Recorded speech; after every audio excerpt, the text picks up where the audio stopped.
Segundo Crônicas, capítulo 5, versículos 13 e 14, diz assim a palavra do Senhor. E quando eles uniformemente tocavam as trombetas e cantavam para fazerem ouvir uma só voz, bendizendo e louvando ao Senhor, e quando levantavam eles a voz com trombetas e símbolos e outros instrumentos músicos para bendizerem ao Senhor, porque era bom, porque a sua benignidade durava para sempre, então a casa se encheu de uma nuvem, a saber, a casa do Senhor. E não podiam os sacerdotes ter-se em pé para ministrar por causa da nuvem, porque a glória do Senhor encheu a casa de Deus. Êxodo capítulo 33, a partir do versículo 12. Eu só queria que você imaginasse, você acompanha silenciosamente, mas tentasse imaginar na sua mente isso que nós estamos lendo aqui. E Moisés disse ao Senhor: eis que tu me dizes, fazes subir a este povo, porém não me fazes saber a quem hás de enviar comigo. E tu disseste: conheço-te por teu nome, também achaste graça aos meus olhos. Agora, pois, se tenho achado graça aos teus olhos, rogo-te que agora me faças saber o teu caminho e conhecer-te-ei, para que ache graça aos teus olhos, e atenta que esta nação é o teu povo. Disse, pois, irá a minha presença contigo para te fazer descansar. Então disse-lhe: se a tua presença não for conosco, não nos faça subir daqui. Como, pois, se saberá agora que tenho achado graça aos teus olhos, eu e o teu povo?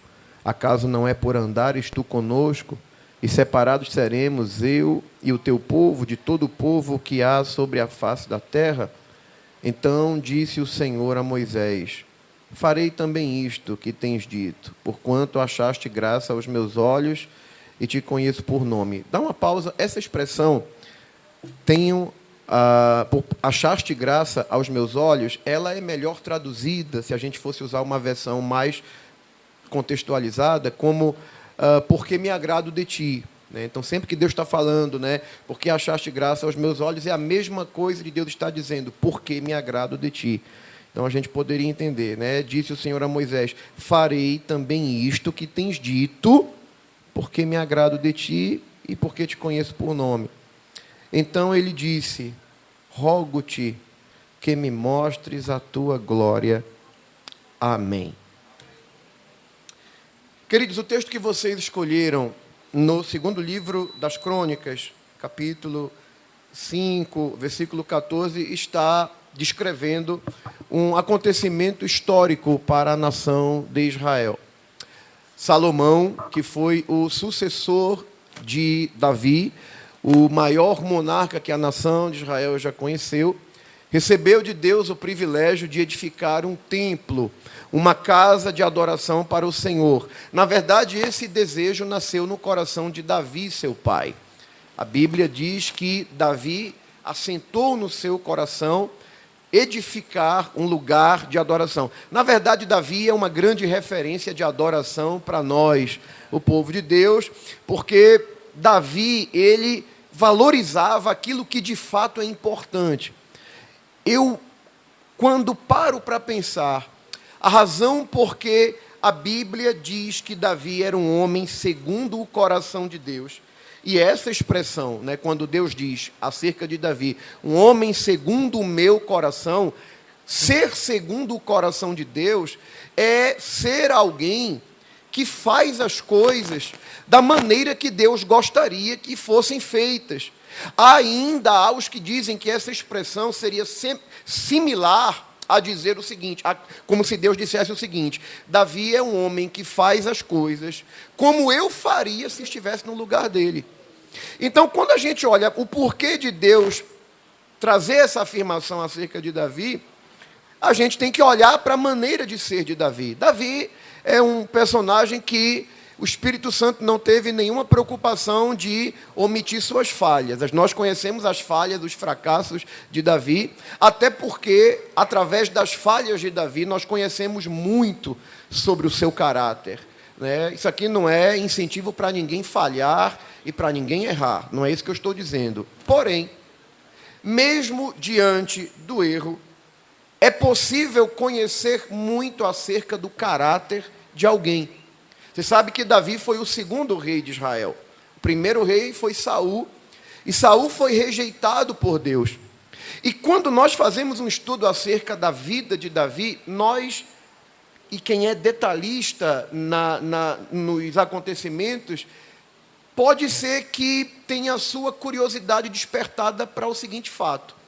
Quando nós comparamos Davi com Saul, não precisa ser teólogo, nem doutor em divindade, para perceber facilmente que os erros, os fracassos de Davi foram muito mais escandalosos do que os de Saul.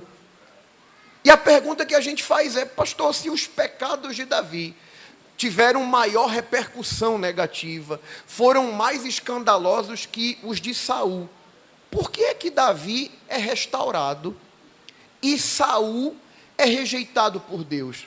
Sabe por quê? Pela forma como eles reagiam diante dos erros, pela maneira como eles reagiam diante dos fracassos, pela maneira como eles reagiam quando eram confrontados. Por exemplo, quando você vai observar as falhas de Saul, o que foi que Saul fez de errado? Saul começa a falhar quando o profeta Samuel diz a ele, Saul, hoje Deus vai cumprir uma promessa, eu estou parafraseando só para você entender o contexto mais facilmente. Saul, hoje Deus vai cumprir uma promessa muito antiga. Deus vai fazer o que ele disse que faria nos dias de Moisés. Ele vai riscar debaixo do céu o nome de Amaleque. Os amalequitas foram um inimigo cruel que Israel teve quando estava peregrinando no deserto. A Bíblia diz que a estratégia de Amaleque era a mais covarde possível. Ele sempre atacava o povo de Israel que marchava na retaguarda, porque no fim da fila viam os doentes, os fracos, os idosos. E era ali que Amaleque atacava. E houve uma grande peleja ali. Os amalequitas foram terríveis inimigos. E naquela batalha que aconteceu nos dias de Moisés, Deus disse que um dia riscaria o nome de Amaleque debaixo do céu. E Deus decide cumprir essa promessa nos dias de Saul. Samuel foi muito claro, muito objetivo. Olhe bem para mim, porque tudo isso aqui está conectado, você precisa entender isso. Então, Samuel disse a Saul, você vai lá, e tudo lá, Saul, é anátema. A palavra anátema poderia significar duas coisas. Algo que era consagrado exclusivamente para Deus, para não ser tocado, ou para ser destruído. E ali, no caso dos amalequitas, tudo era anátema, ele teria que exterminar tudo. Era um juízo divino que estava recaindo sobre eles. O que acontece? Saul parte para executar aquela ordem. Quando Saul volta, Samuel percebe que alguma coisa não está como havia sido determinado por Deus. Por exemplo, Saul poupou a vida de Agag, rei dos amalequitas. Isso foi um ato de soberba. Ele deveria haver aniquilado Agag. Outra coisa, os animais, que também deveriam ter sido aniquilados, Saul traz. Inclusive mulheres e crianças. E quando ele vai se aproximando, Samuel confronta Saul, dizendo, executaste a palavra do Senhor? E Saul disse, executei. E Samuel questiona, e esse balido, né, o barulho que as ovelhas e as vacas fazem, de onde vem isso aí? Se Saul fosse um servo sincero, quando confrontado, qual seria a sua postura? Meu profeta, eu não resisti, eu fui falho, não consegui executar a ordem, e ele teria admitido. Só que Saul responde dizendo, ele transfere a culpa para o povo, ele dizendo, é porque o povo achou que seria interessante nós trazermos todos esses animais para oferecermos em sacrifício a Deus, achando que uma grande multidão de sacrifícios atrairia a atenção e a aprovação de Deus. Samuel olha para Saul e diz assim, ô Saul, e por acaso Deus está tão preocupado em sacrifício, mais do que se obedeça a sua voz? Saul, obedecer é melhor do que sacrificar. E atender a Deus vale mais do que a gordura dos holocaustos. Deixa eu abrir um parêntese aqui, porque se a palavra está nessa direção, o Espírito Santo sabe a razão da aplicação. Você pode orar muito, você pode descer na madrugada, você pode jejuar muito, mas se você não é obediente, se você não respeita seus pais, se você não é submisso à sua liderança, o teu sacrifício é só passar fome, porque Deus está mais interessado em alguém que se prontifique a ouvir a sua voz. Simples assim.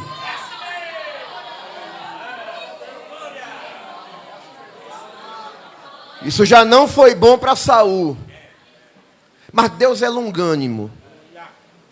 E esse é que é o problema de muita gente. É entender que longanimidade não é aprovação. Deixa eu abrir outro parêntese aqui. Quando nós estudamos a vida de Saul, sabe o que é que você vai descobrir? Você vai descobrir que Saul foi cheio do Espírito.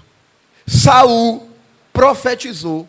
Saul experimentou, vivenciou experiências regeneradoras, porque o Senhor disse a ele: ali tu vai encontrar os profetas, e o Espírito do Senhor se apoderará de ti, tu profetizarás com eles, e te mudarás em um novo homem. Então ele experimentou conversão, ele teve experiências sobrenaturais, mas não adianta frequentar a igreja, ser batizado com o Espírito Santo, e até ter dons espirituais, se o teu caráter, se a tua conduta não está de acordo com aquilo que a palavra apresenta para nós. Gente, olha aqui para mim, por favor. Eu não vim para agradar ninguém aqui, eu estou bem tranquilo. Nós estamos com 105 anos de igreja fundada, e nesta cidade são 95 anos. É inadmissível que ainda exista crente que acredite que porque alguém é usado nos dons espirituais, ou porque os dons espirituais se manifestam na vida de uma pessoa, e isso é um selo de autenticação, de santidade e aprovação, porque não é. Não é. Pastor, quer dizer que o senhor está dizendo que uma pessoa que profetiza, e Deus cumpre a profecia, uma pessoa que é usada com sinais, e Deus confirma o sinal, isso não quer dizer necessariamente que essa pessoa está sendo aprovada por Deus. Não sou eu quem vou te responder, quem vai te responder é o apóstolo Paulo. Primeira carta de Paulo aos Coríntios, capítulo 1, versículo 7. O que é que Paulo diz para a igreja de Corinto? De maneira que nenhum dom vos falta, aguardando a manifestação de nosso Senhor Jesus Cristo. Sabe o que é que Paulo estava dizendo para a igreja de Corinto? E ele não está falando aqui para a liderança, ali não é uma carta pastoral, ali é uma epístola para a igreja. Ele está dizendo para a igreja de Corinto: em vocês não falta nenhum dom. Enquanto a gente está aguardando Jesus, não falta nenhum dom para vocês. Na igreja de Corinto tinham todos os 9 dons espirituais. Então era uma igreja espiritual. Será que era? Quando você olha como Paulo se dirige à igreja de Corinto no capítulo 3, ele diz assim: e eu, irmãos, quando eu estive convosco, eu queria falar com vocês como se vocês fossem espirituais, mas vocês não são espirituais, vocês são carnais, vocês são meninos. Porque quando eu escuto que tem um bocado de grupinho dizendo: eu sou de Pedro, eu sou de Apolo, né? E tinha o pior que dizia: eu sou de Cristo, é aquele que não obedece homem, diz que só obedece a Jesus. Aí ele diz assim: por acaso Cristo está entre vós dividido? Preste atenção.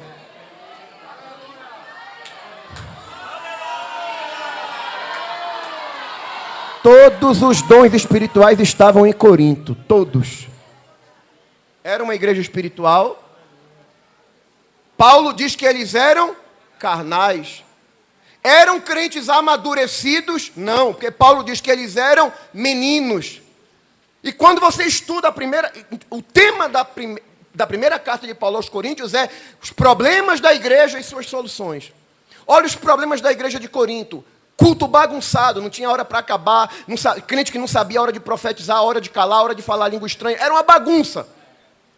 Tolerância com o pecado. Tinha um elemento dentro daquela igreja tendo um caso com a sua madrasta. A igreja sabia e ninguém se posicionava. E Paulo arreia a lenha dizendo: eu posso estar longe no corpo, mas estou presente no espírito. Exclua, tire esse elemento de dentro de vós.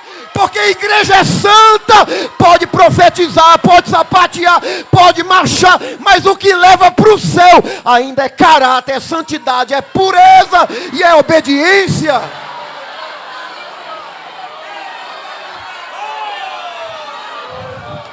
Oh, glória!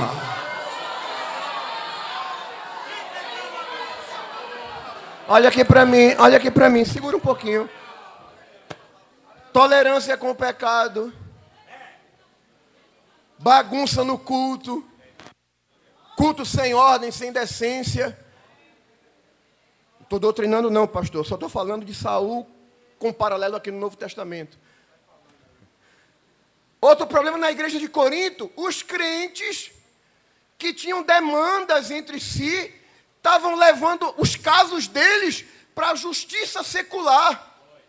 Aí Paulo diz, será que não tem no meio de vocês ninguém capacitado? Vocês não sabem que como igreja nós vamos julgar os anjos? É uma vergonha para vocês saber que vocês estão levando demandas judiciais lá para fora. Problema íntimo, interno da igreja, expondo para a justiça secular do mundo. E era a igreja que tinha todos os dons espirituais. Pastor, então o senhor é contra os dons? Não, de maneira nenhuma. Está aqui Eliasaf e Rutinha, que me conhecem.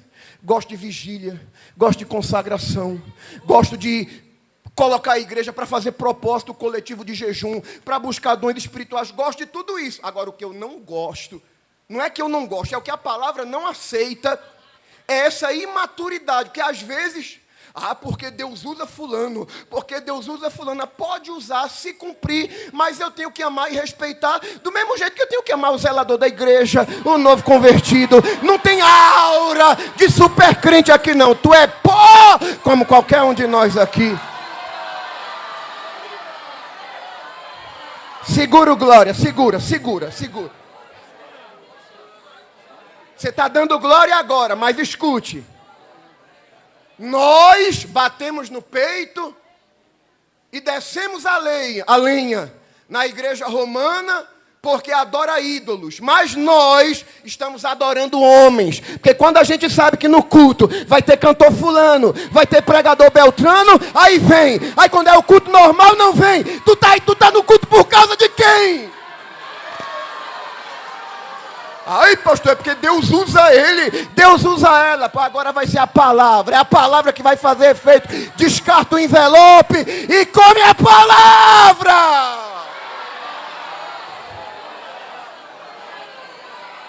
Oh, glória.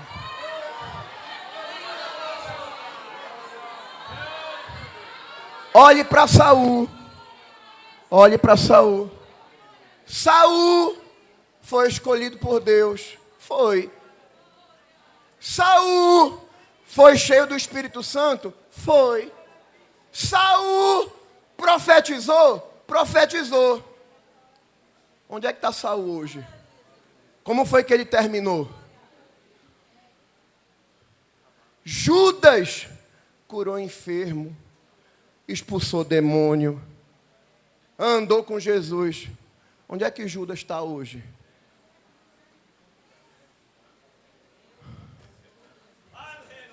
O problema de Saul, sabe onde é que estava? Dificuldade de obedecer a palavra. E esse é que é o problema, porque existem pessoas, porque Deus me usa, porque Deus aparece na minha vida, porque quando eu canto o céu desce, porque quando eu prego, e é uma bênção, sim, querido, mas tudo isso não é por tua causa não, é por causa desse povo aqui que custou o sangue de Jesus. Esse é o problema de Saul. Deus me escolheu, Deus me levantou, aí ele acha que não precisa se submeter ao velhinho Samuel. Papai, o velhinho pode estar arrastando os pés, ter a cabecinha branca, mas se foi a autoridade que Deus constituiu sobre você, você está debaixo da asa dele, e Deus só recebe se tiver debaixo de autoridade, humilde e obediente.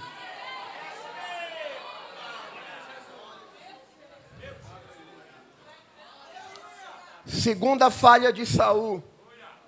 Samuel diz a ele, olha, povo vai pelejar, vai lá, na minha frente.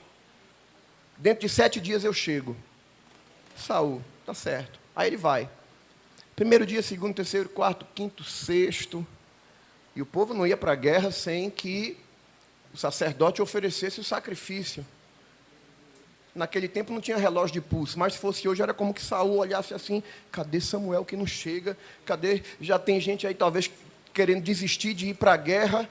Aí Saul pensa, eu sou rei, sou escolhido por Deus, quer saber de uma coisa? Eu mesmo vou oferecer o sacrifício.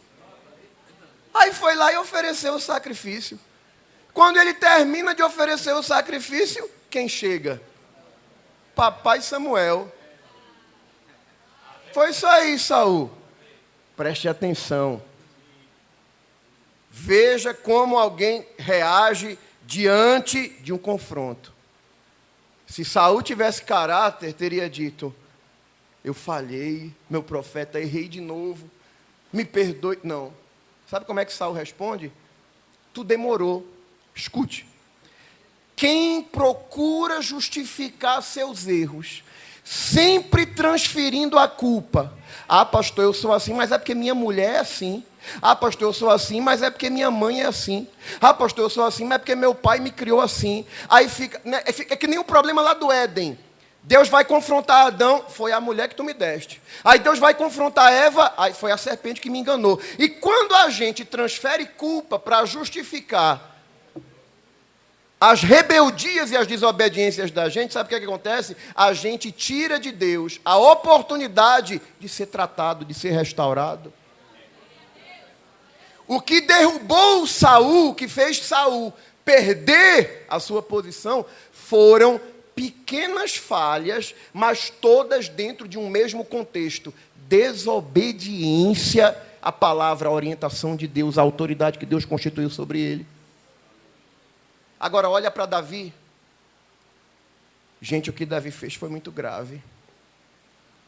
Vou resumir aqui: um adultério e um homicídio. E a forma como ele planeja a morte de Urias foi a forma mais cínica possível. Que ele mandou colocar Urias, que era o marido de Batseba, na frente da batalha, onde era mais intensa, e ainda tem o cinismo de dizer a Joabe, não te pareça mal esse negócio, porque a espada consome tanto a um como o outro. Traz Batseba para casa, até que Natã confronta Davi. Conta uma parábola, você conhece a história, um homem tinha muitas novilhas, outro só tinha uma, o que tinha muitas matou a única ovelha do que só tinha uma. Davi se enche de ira, diz, digno de morte esse homem. Aí Natã diz, tu és este homem. Mas sabe o que eu acho interessante em Davi? É que você não vai ver Davi dizendo, mas veja bem, a carne é fraca. Mas veja bem, é porque Batseba foi inventar de tomar banho no terraço, aí eu vi isso. Davi não transfere culpa para ninguém. Quando ele é confrontado, ele diz, pequei contra o Senhor. Ele admite, ele reconhece. Porque a glória de Deus só manifesta e permanece na vida de quem é sincero, de quem valoriza a santidade. O problema, gente, é que nós estamos vivendo uma geração que busca uma glória transitória, ou seja, momentos de glória. Já já eu vou te falar sobre isso. Olha os salmos que Davi compõe depois que ele é confrontado. Olha a maneira como ele se expressa. Contra ti somente pequei e fiz o que era mal aos teus olhos. Ele diz assim, enquanto eu calei, envelheceram os meus olhos pelo meu bramido todo dia, porque continuamente a tua mão pesava sobre mim. Por isso que eu confessei. Mas o que eu acho lindo em Davi, é porque Davi, e é nesse sentido que eu volto para a introdução, né, da mensagem. Essa, para mim, é a razão que faz com que Deus olhe para Davi. Parece que Davi mexe com o coração de Deus, que é como que Deus olhasse assim, não tem como resistir a um caba desse, que esse caba é muito sincero. Davi, diferente do que acontece com muita gente nessa nossa geração, que às vezes está mais preocupada com a roupa nova que eu vou usar no dia da festa. o salto alto, né? A escova que eu vou dar no cabelo, o enfeite, né? Tudo isso tem o seu papel, que a casa do Senhor a gente não vai vir de qualquer jeito, mas isso é secundário. O problema é que a gente está vivendo um tempo em que a gente se preocupa muito com a estética, a repercussão, como vai ser. E eu acho lindo em Davi, é que Davi não está nem aí para isso. Gente, quando Davi assume o trono em Jerusalém, qualquer um dizia: eita, vou dar um culto de ação de graça, Deus cumpriu a promessa. Davi não está preocupado com isso, não. A preocupação de Davi é: traga a arca da aliança para cá, porque não adianta ter trono em Jerusalém se a presença de Deus não está aqui. Mande buscar. Porque Davi amava era a presença. Quando ele peca, eu não sei aqui, pastor, mas em alguns lugares que eu tenho ido, a gente às vezes fica sabendo de pessoas com problemas espirituais que precisam ser tratados, pecados antigos, mas, não, eu não vou confessar, eu não vou procurar a liderança, porque como é que vai ficar a minha imagem, a posição que eu ocupo, né? As oportunidades, como é... Eu acho lindo em Davi é que Davi não está nem aí para isso. Davi não estava preocupado com coroa, Davi não estava preocupado com trono, Davi não estava preocupado com cetro, com a posição. Davi disse uma coisa para Deus: olha, em outras palavras, eu posso viver sem qualquer coisa, até porque eu sei de onde o Senhor me tirou. Agora tem uma coisa que eu não posso perder, Senhor. Não me lança fora da tua presença, nem retira de mim o teu Espírito Santo. Aí Deus olha para um homem desse, levanta, restaura e faz promessas eternas, porque até hoje o Filho de Deus é chamado Filho de Davi. Aí esse Davi está num palácio topado, lindão, diz assim: não é justo, eu estou numa casa tão bonita, e a arca do Senhor está debaixo de cortina, vou construir um templo, uma casa para Deus. Aí é quando você, acho que é a primeira vez, pastor, que a gente vê no Antigo Testamento um profeta vazar corrente. O mesmo Natã, quando Davi conta para ele o projeto, aí Natã se emociona. Por isso que ninguém é infalível, gente. Aí Natã diz assim: faça conforme está no teu coração, porque Deus é contigo. Aí Natã sai do palácio. Ele falou movido pela emoção dele. Aquilo não foi Deus que mandou ele dizer. Quando ele está saindo do palácio, aí a palavra do Senhor: tenha cuidado com quem você compartilha seus projetos, porque às vezes alguém dá uma palavra porque gosta de você e acaba lhe empolgando a fazer algo que Deus não mandou fazer. A vantagem é que Natã, pelo menos, tem marcha ré no carro dele. Porque quando Deus disse: volte lá e desfaça a bobagem que você fez. Que eu não mandei Davi construir templo para mim, não. Davi é um homem de guerra, derramou muito sangue. Diga a ele que eu não vou dar a ele essa honra, esse privilégio, mas eu vou dar ao filho dele. Aí Natã vai lá, corrige. E outra coisa que eu acho top em Davi, pastor. Você já viu que tem crente que ele é assim: quando ele quer fazer uma coisa, ele se empolga, mas aí quando você diz: você não pode fazer, é assim também, cruza os braços, nem faz, e ainda quer atrapalhar quem Deus chamou para fazer. Eu não sei se aqui tem gente assim, ou São Lourenço, mas Davi não. Davi é. Gente, o caráter de Davi é muito lindo. Davi diz assim: eu não vou edificar uma casa para o meu Deus, mas olha que privilégio, ele permitiu que o meu descendente edifique. O que é que eu vou fazer? Vou facilitar para ele, vou pegar madeira, vou juntar ouro. O que Davi pôde, ele trouxe para facilitar, para que quando Salomão reinasse, já tinha metade do caminho andado. Crente é assim, ele não está preocupado se ele foi chamado ou não para desenvolver aquela tarefa. Ele quer contribuir quando ele não foi chamado, mas ele dá a mão para ajudar aquele que Deus chamou. Pega a visão?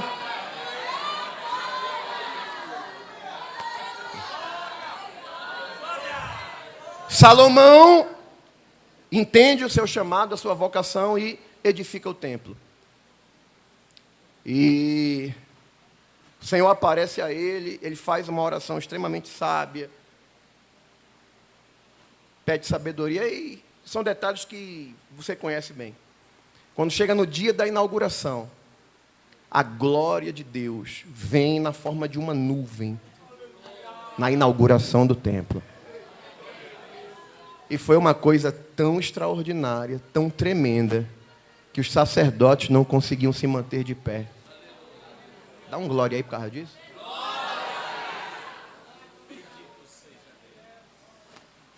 Porém, quando você continua lendo o texto, você vai descobrir uma coisa interessante. Essa glória não ficou o tempo todo manifesta dessa maneira. Porque no primeiro templo, a glória vinha de uma forma meio que transitória. E o lugar da presença de Deus, o lugar santíssimo, porque a arquitetura, a planta, melhor dizendo, do templo, atendia ao mesmo formato, ao mesmo layout do tabernáculo. Porque, na verdade, o tabernáculo era a mesma estrutura, a mesma planta. A porta, o átrio, o lugar santo, o lugar santíssimo. Os utensílios eram os mesmos. A diferença é porque o tabernáculo era uma espécie de templo móvel, na forma de uma tenda. E como eles estavam peregrinando, tinha que ser desmontável. Quando Israel se estabelece como nação, é que o templo, a ideia do templo é idealizada, colocada em prática, e o templo tinha a mesma planta, ou seja, no lugar santíssimo, o povão não tinha acesso. Só quem ia era o sumo sacerdote. Essa glória que se manifestou foi por um momento, foi transitória, vamos dizer assim. E outra coisa, nos altos e baixos da nação de Israel, porque durante o reinado de Saul, de Davi, de Salomão, até o reinado de Roboão, neto de Davi, filho de Salomão, a nação era uma só. Mas nos dias de Roboão, o reino foi dividido. 10 tribos se juntam a Jeroboão, filho de Nebate, formando o reino do norte, que tinha como capital a cidade de Samaria. E a tribo de Benjamim, que era bem pequenininha, se une à tribo de Judá, formando o reino do sul, que tinha como capital a cidade de Jerusalém. Jeroboão, ele sentia-se ameaçado com o fato de que o centro da adoração estava em Jerusalém, no templo. E ele sabia que, anualmente, nas festas judaicas, os habitantes da parte norte desceriam para o sul para adorar a Deus. E Jeroboão vê nisso uma ameaça. O que é que ele faz? Para evitar que o povo desça a Jerusalém, ele estabelece 2 centros de culto, 2 pontos de adoração nas extremidades da parte do norte. Seria Dan e Betel. Dan e Beceba era a nação completa, né? Mas a parte norte é Dan e Betel, porque quem morasse mais acima ia para Dan, quem morasse mais abaixo ia para Betel, e ninguém precisava descer para Jerusalém. Só que com esse ato, porque a ideia de Jeroboão era substituir o culto que se fazia em Jerusalém. Dessa maneira, e o que é que ele faz? Ele estabelece nesses pontos 2 bezerros de ouro, para substituir o culto a Deus. Porque idolatria é isso, na verdade, é quando algo substitui o lugar de Deus. E Jeroboão institucionalizou a idolatria no Reino do Norte.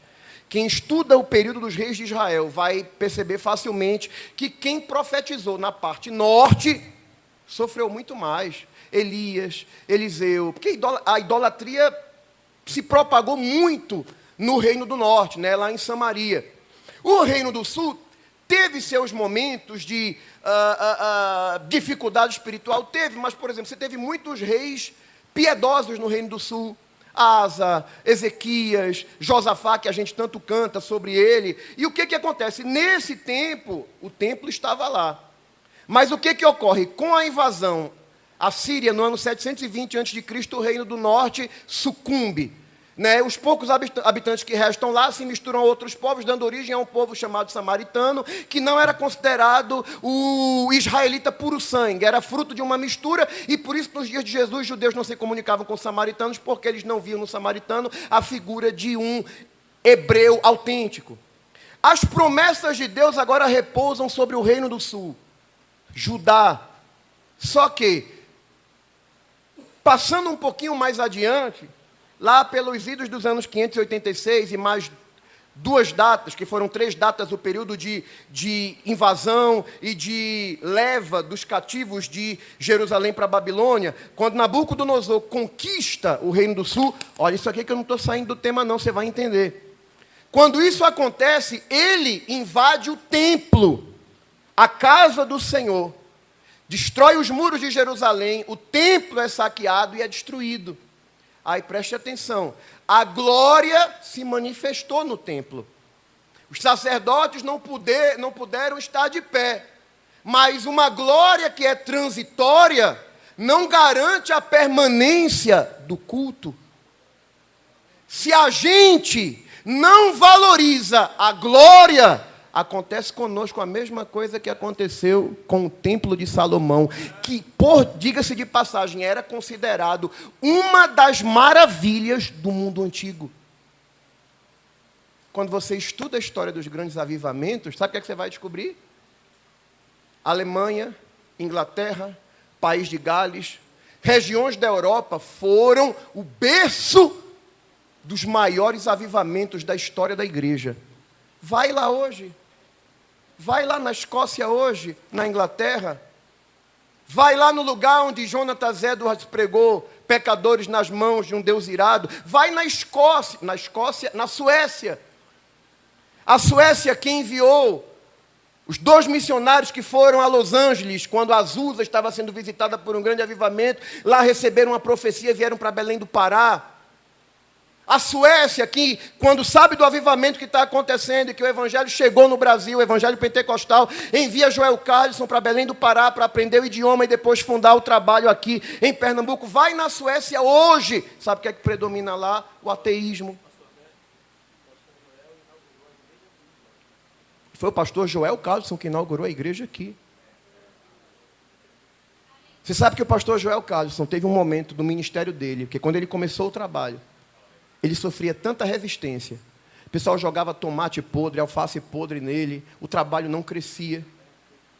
E ele desanimou de tal maneira que ele pensou em voltar para a Suécia. Ele só pensou. Ele estava num culto. Deus toma uma criança que vem caminhando na direção dele e ela profetiza para ele na língua materna dele, falando sueco, dizendo: não desiste, porque os teus olhos não poderão contemplar a grande multidão que eu vou salvar nesse estado através do teu ministério.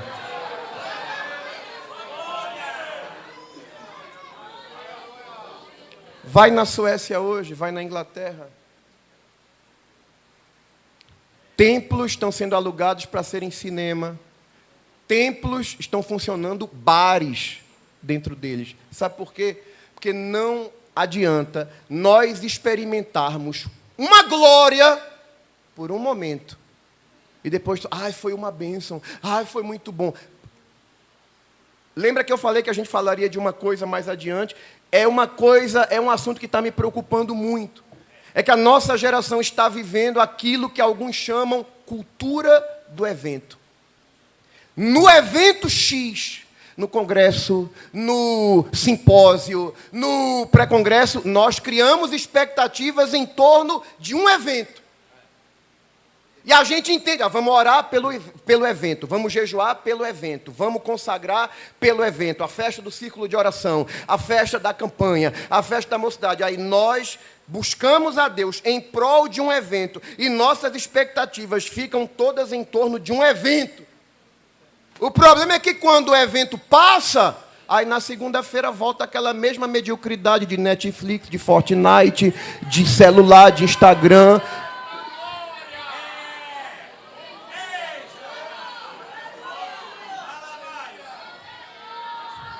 É de glória em glória ou não é?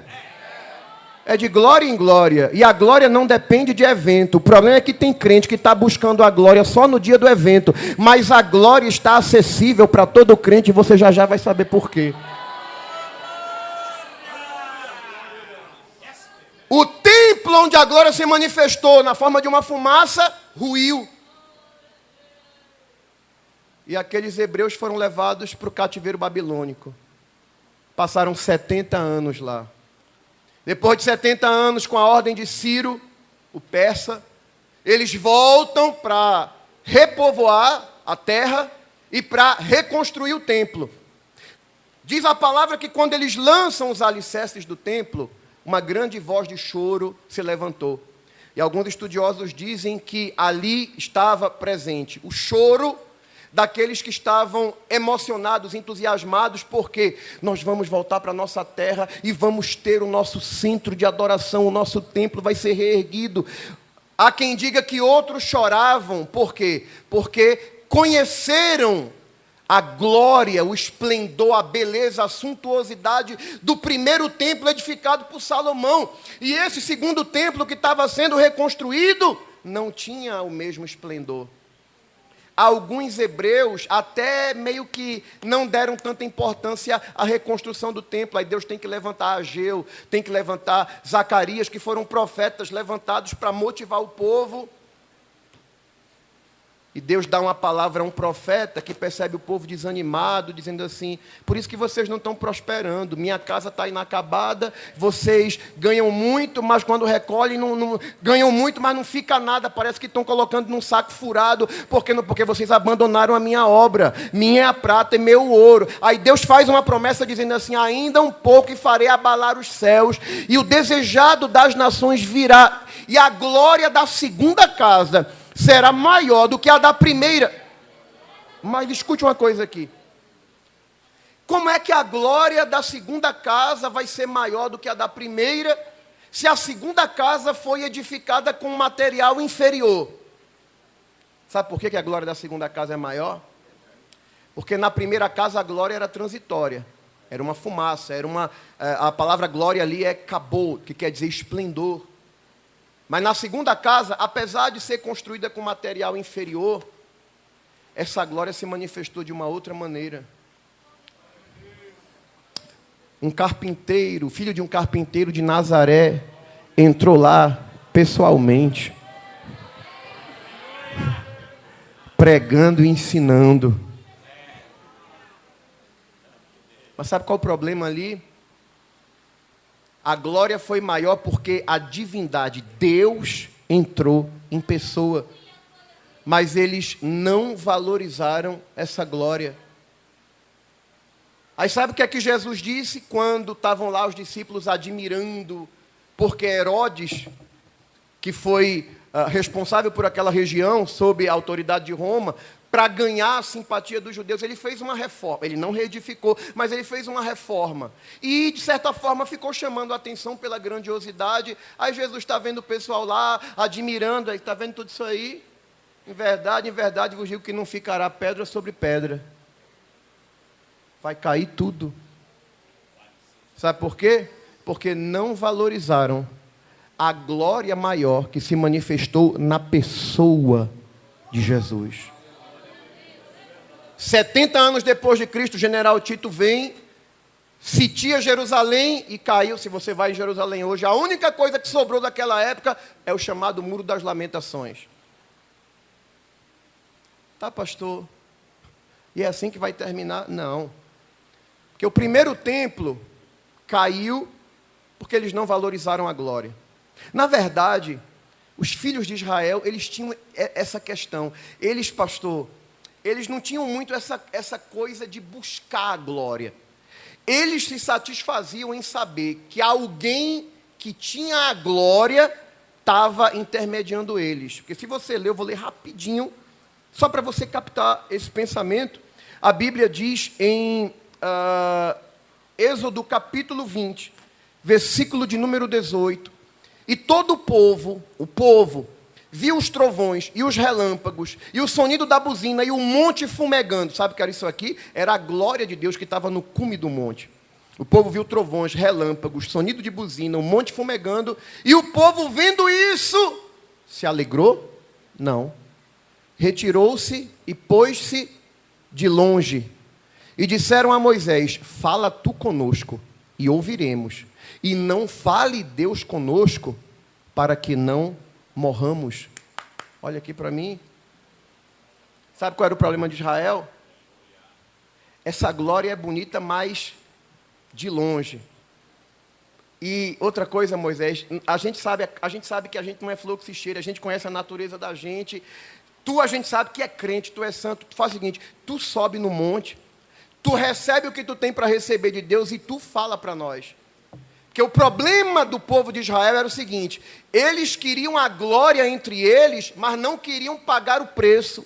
Não queriam receber essa glória, eles se contentavam em saber que Moisés descia do monte com um véu no rosto por causa da glória que estava sobre ele, mas eles não queriam pagar o mesmo preço para receber, porque sabiam que na verdade eles queriam era o estilo de vida libertino deles.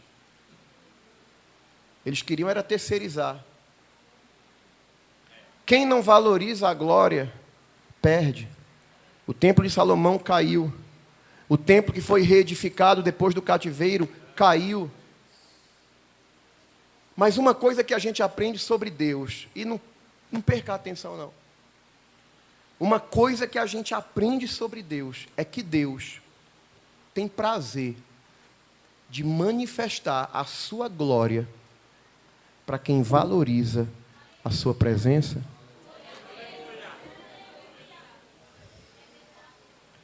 O povo tinha feito uma raiva tão grande a Deus. E Deus disse, Moisés, preste atenção. Moisés, eu vou colocar o povo na terra. Promessa. Eu vou enviar um anjo. Proteção.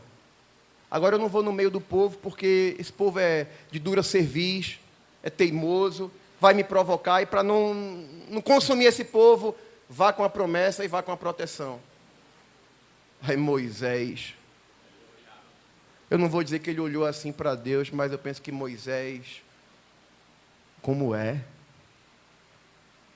Tem crente que se ele tem a promessa, para ele é tudo. Tem crente que se alguém diz, tem um anjo aí do teu lado, aí ele já está até fazendo aviãozinho. Mas Moisés não se encanta nem com promessa, nem com anjo.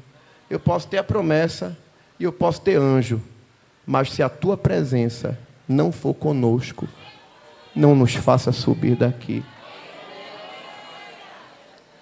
Deus, a gente já trabalha há um tempo junto. Tu diz que se agrada de mim, e essa nação é teu povo. Anjo ajuda? Ajuda. Mas anjo é anjo. E a tua presença é inigualável, ninguém se compara. Deus não resiste, gente. Deus diz assim, irá a minha presença convosco, para te fazer descansar. O sentimento de Moisés é, eu posso ter todos os recursos, toda a sabedoria, toda a técnica, toda a estrutura, eu posso ter tudo isso, mas sem a tua presença, eu não levanto, eu não vou a lugar nenhum. E a presença ali é a mesma palavra usada lá em Crônicas, é kabod. Perdão, a glória mais adiante é kabod. Presença ali fala da ação de Deus adiante, por detrás, cercando. É Moisés dizendo, eu quero tu conosco à frente, na retaguarda, na lateral. Se tu não for, ninguém levanta daqui.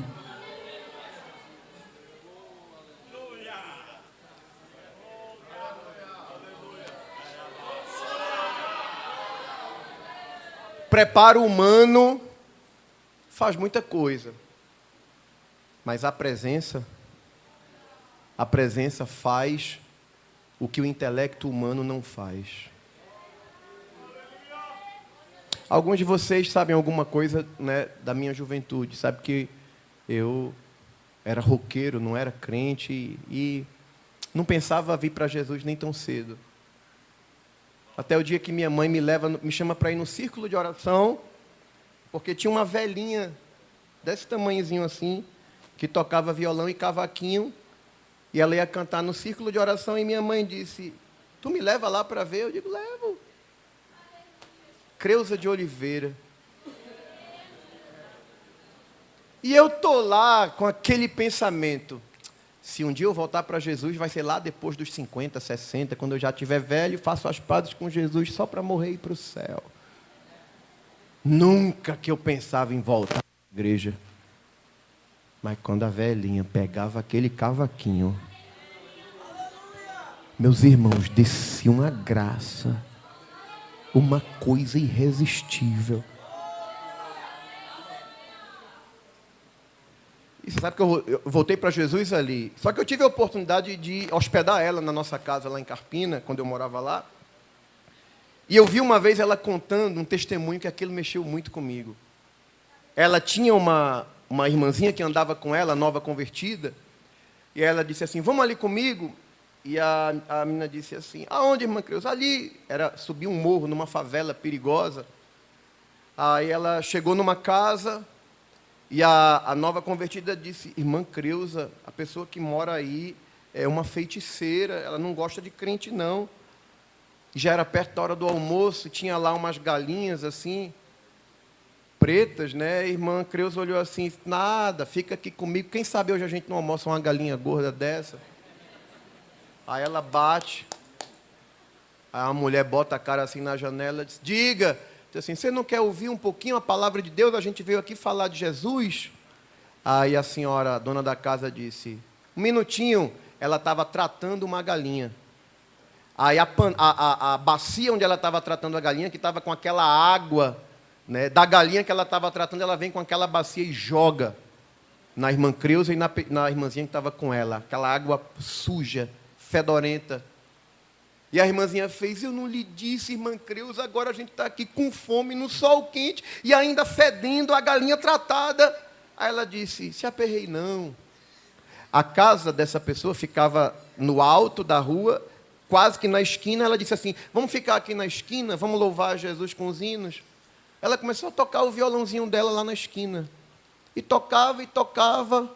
Aí daqui a pouco uma abriu a porta, saiu e parou na frente dela.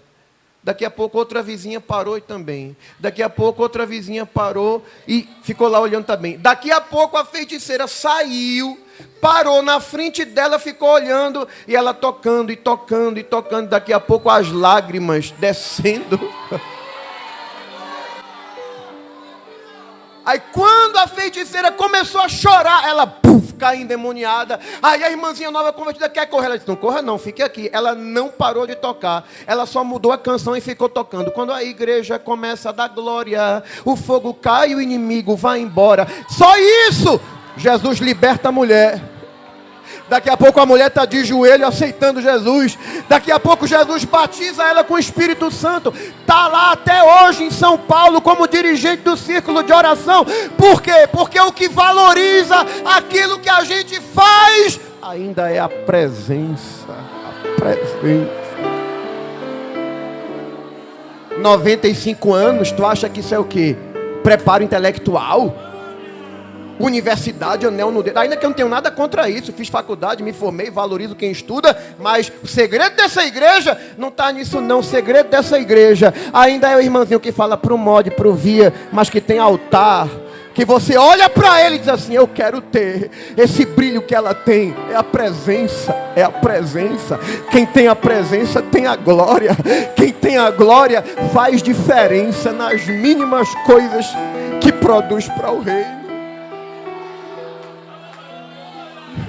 Gente, Moisés conhecia de ciência, foi educado no centro, na referência acadêmica da época. Ele aprendeu no palácio de Faraó, no momento em que a cultura egípcia está vivendo o seu apogeu. E tu acha que isso impressionou Moisés? Impressionou não.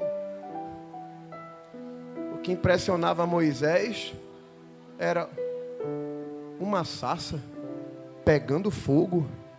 Uma sarça pega fogo não é uma coisa rara, por causa das altas temperaturas do deserto. Agora uma sarça pega fogo e continuar do mesmo jeito, não, tem alguma coisa aí. E quando ele vai lá, ele ouve uma voz que ele nunca ouviu. Moisés, Moisés. Aleluia. Quando Deus revela o chamado a ele, diz assim, não dá, eu não sou homem nem de ontem, nem de hoje, sou pesado de língua, Quem foi que fez a boca do homem, Moisés? Eu vou ser contigo. Pega o teu cajado, joga no chão, e o cajado se transforma numa serpente. Ele pega pela cauda, volta a virar cajado de novo. Mete a tua mão no peito, ele mete a mão. Quando tira a mão, está leprosa.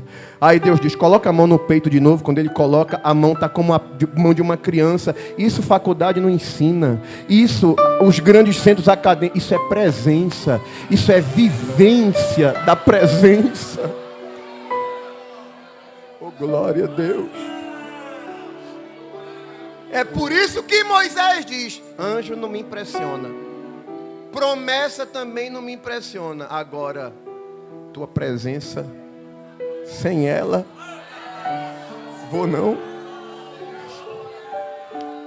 Tu é doido, Moisés. Como é que tu vai dizer isso para Deus? É para ele mesmo que eu estou dizendo. Sem a tua presença, eu não vou. Eu só vou se tu for. Deus mudou o que ele havia dito. A minha presença vai contigo. Mas sabe o que é lindo em Moisés? É que Moisés não se limita ao momento. Ele diz assim, eu quero mais. Eu quero ver tua glória. Moisés, não dá não, mãe. Tu é homem. O homem não tem estrutura para ver minha glória. Não tem como isso acontecer. Mas eu quero. Eu quero. Eu quero. Não é de glória em glória. Não é de experiência em experiência. Deixa eu abrir um parêntese aqui. As expectativas acerca de batismo com o Espírito Santo estão nos eventos. As expectativas de ser renovado e falar variedade de línguas estão nos eventos. Eu vou para o evento porque Deus vai me renovar ali. Eu fui renovado ali. Gente, está errado. Não é para ser assim não. Batismo com o Espírito Santo, variedade de línguas. Variedade de línguas é uma ferramenta que Deus entrega para o crente batizado com o Espírito Santo, porque tem crente que acha que batismo com o Espírito Santo é como um dom que vai dentro de uma malinha e ele só traz essa malinha no dia do evento para esperar o final do culto ou o cantor de fogo cantar para ele abrir a mala e falar línguas estranhas, e não é assim que é para funcionar não. Variedade de línguas é uma comunicação sobrenatural do crente com o seu Criador.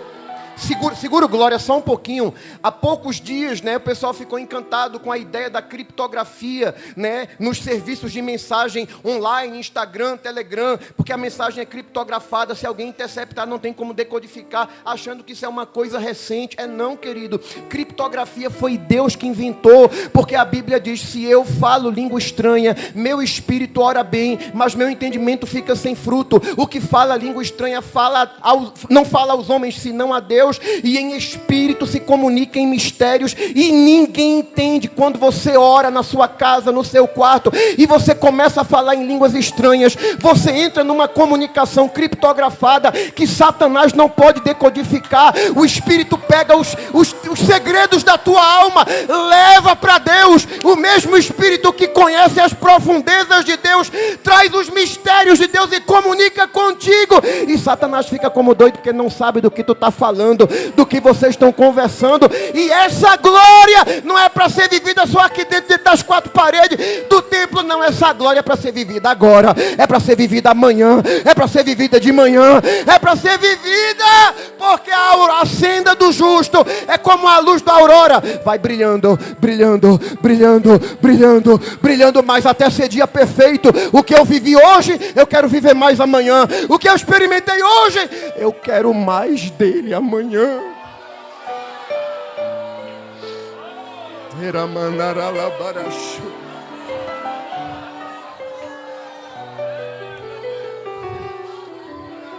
Já tu vai liberar um glória e vai saber por que a Bíblia manda a gente dar glória no templo. Moisés, eu quero a tua presença. Depois, eu quero ver a tua glória. Não dá, mas eu quero. Eu penso, pastor, que a Trindade parou. Assim, o que é que a gente vai fazer agora? Ele quer ver a minha glória. Deus diz assim: tu vai te colocar sobre a penha. Penha é rocha. Rocha é um símbolo de Cristo. Porque para ver a glória de Deus tem que estar com os pés firmados na rocha, em Cristo. Vou passar numa fenda. A fenda é uma brecha. Brecha fala de quem se coloca na posição para buscar a Deus. Tem muita gente que quer glória, mas não busca. Não faz um jejum, não consagra. Diz eu quero a glória, mas não aparece num círculo de oração. Tu quer oba-oba, tu quer curtida no Instagram, tu quer aparecer nas redes sociais. Quem quer a glória se tranca no quarto. Diz assim para a mãe: mãe, tá aqui meu celular, não atendo para ninguém. Eu vou entrar no altar, porque eu estou precisando ouvir Deus falar comigo.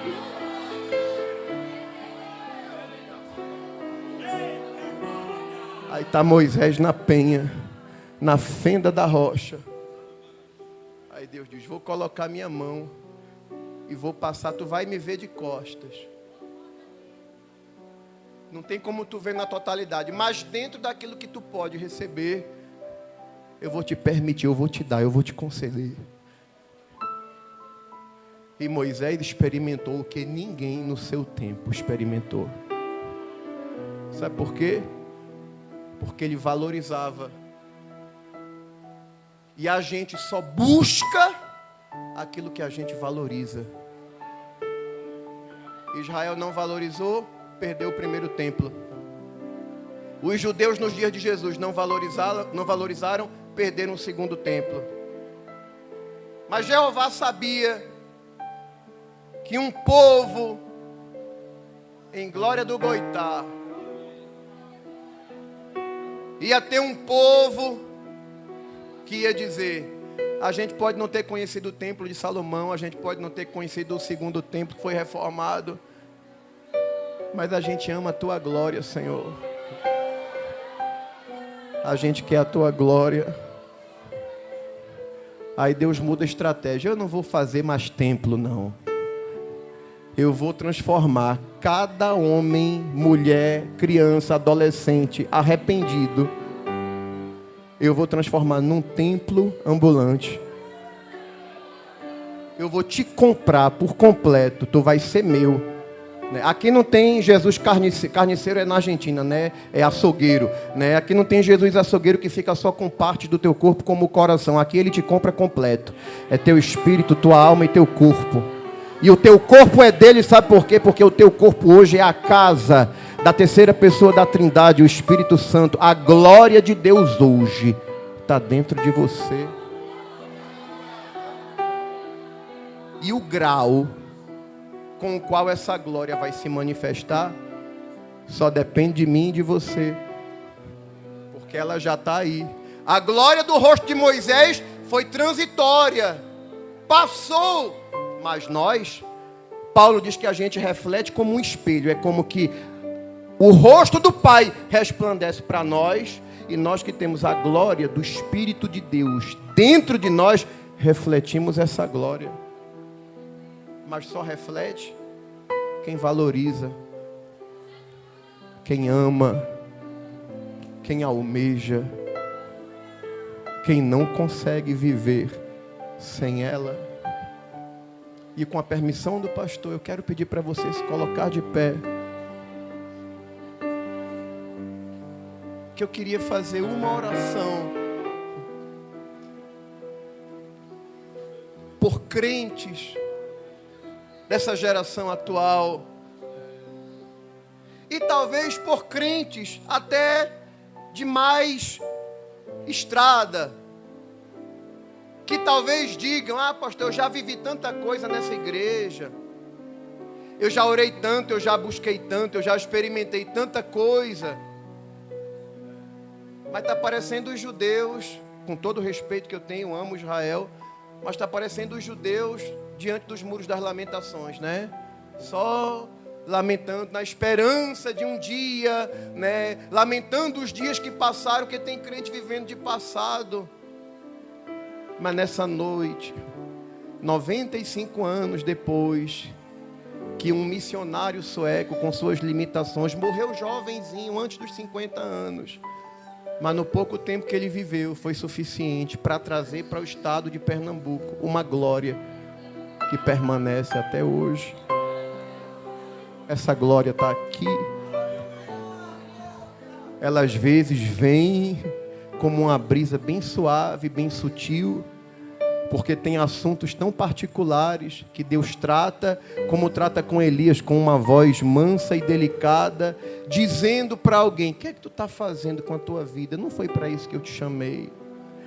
O investimento que eu fiz em ti foi muito alto. Eu te comprei. Tu és meu. E o propósito da tua vida é que a minha glória se manifeste em ti.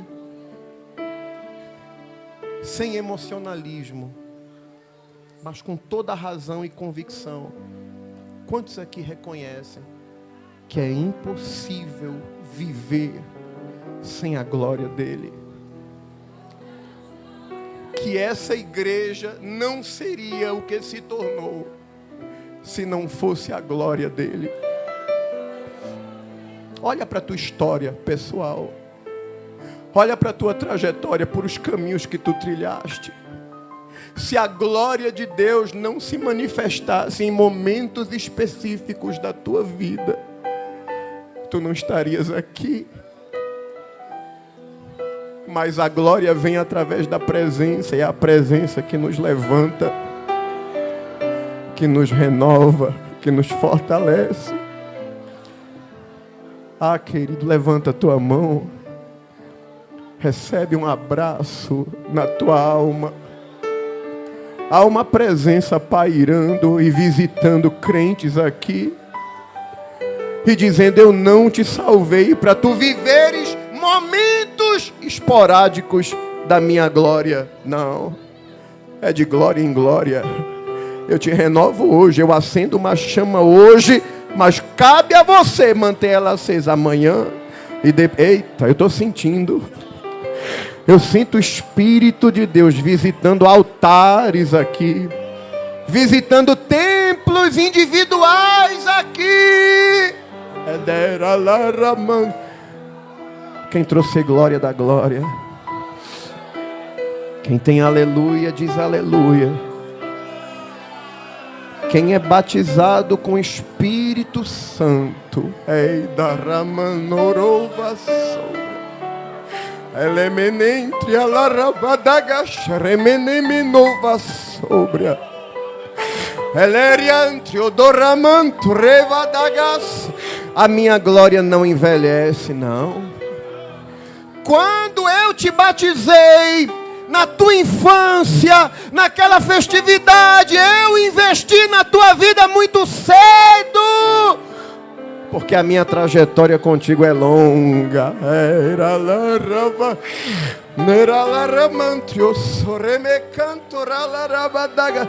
Eu sinto essa glória aqui entre nós. A glória que renova. A glória que traz ânimo. A glória que capacita. A glória que afasta o medo, o temor, a ansiedade. A glória que cura. Ela está aqui nesta noite.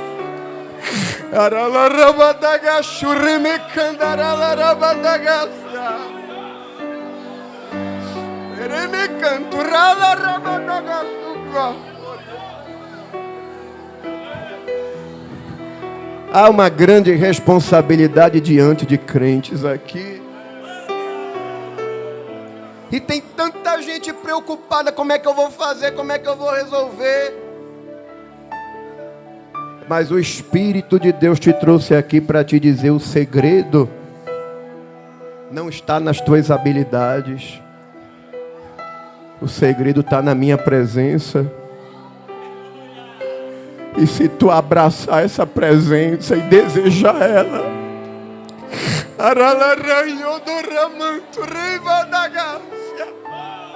fala para ele: Senhor, se a tua presença não for conosco, Não me faça sair daqui. Eu nem saio desse templo se a tua presença não me visitar. Eu preciso de um renovo.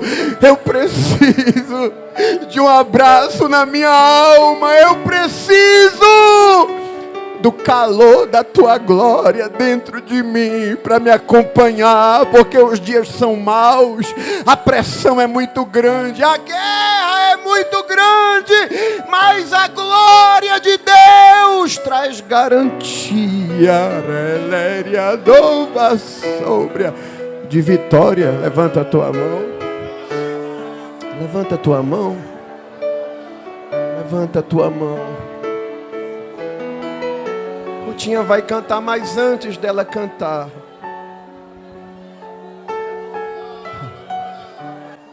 tem um mistério nessa igreja que a gente não pode perder.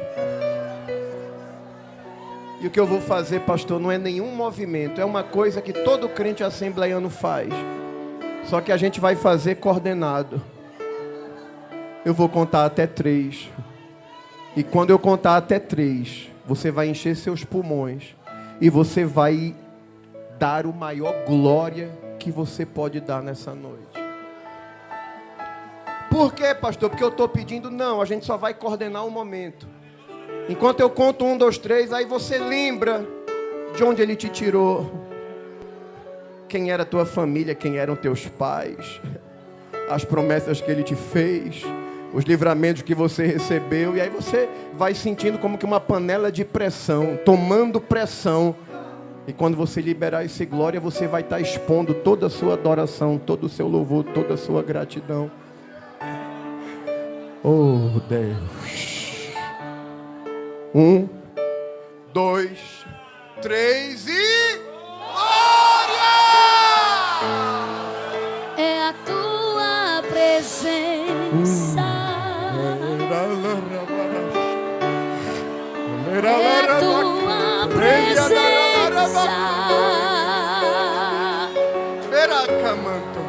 que me faz descansar. Fale línguas estranhas. Que me faz em nome de Jesus, fale línguas estranhas. Receba renovo. Receba a graça de Deus. Recebe poder.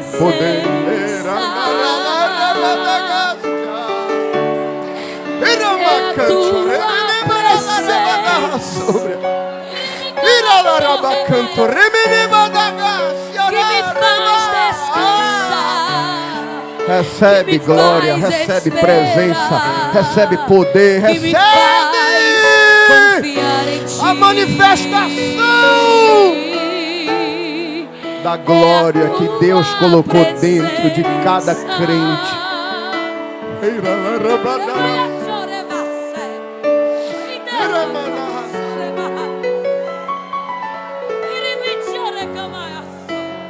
Que me faz descansar, que me faz esperar. Aleluia! Jesus já está trazendo vidas aqui. Oh, se tem mais, vem, aproveita o momento em que a glória de Deus está na casa, em que a glória de Deus te envolve. Oh, é a presença de Deus que está agindo nesta noite outra vez. Que me faz descansar. Onde está você em nome de Jesus? Vem em nome de Jesus. Você que já adorou, que já cantou, que já falou em línguas estranhas. Oh, o Espírito Santo te trouxe até aqui. Ele quer fazer você sentir outra vez a sua presença. Leva-me mais perto. Oh, onde eu te aproveita a oportunidade que Ele te dá. Lugar secreto. Adora Ele, adora Ele. Aos teus pés me rendo. Solta a tua voz e canta. Tua glória. Abre a tua boca e glorifica. Tá lindo, vê Deus agindo. Mais uma vida aqui para Jesus. Oreme canta na massa e anda na maia. Meu Deus, a tua majestade é real. Onde Dá mais uma vida aí para Tua voz Jesus. ecoa em meu ser. Você que está aí Tudo fora, que eu mais quero é Espírito te Santo ver. está te balançando, está te Envolva tocando. toda glória e poder. Ajuda aí, A traz. tua majestade é Em nome de real. Jesus. Em Tua nome de voz Jesus. ecoa. Chega perto aí, abraça aí. Convida agora a poder no nome de Jesus. Onde está você?